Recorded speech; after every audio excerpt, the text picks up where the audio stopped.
আমরা কেমন হতভাগা জাতি। ঢাকা বিশ্ববিদ্যালয়ে গ্রাজুয়েশন কমপ্লিট করা দুই শিক্ষার্থী এবং যাকে ওয়ার্ল্ড উইড সম্মান করে ডক্টর ইউনুস স্যার, যার ব্যাকগ্রাউন্ডের ছবি থাকে, আপনি দেখেন ভিডিওটা, মেয়েরা সেলফি নিচ্ছে।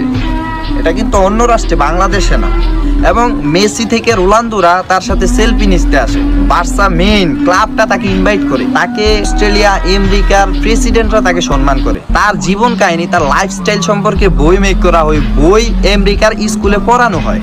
তার সম্মান যে কত ঊর্ধ্বে আমরা বাঙালিরা হয়তো জানি না।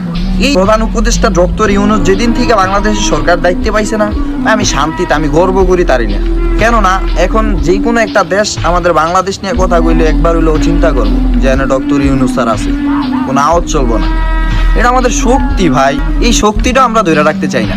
আমরা চাই খারাপ জাতি, যে খারাপভাবে দেশ চালাইবো না, ওরাই আমরা চাই, যাকে অন্যান্য দেশগুলা চাচ্ছে কিন্তু পাচ্ছে না। আর আমরা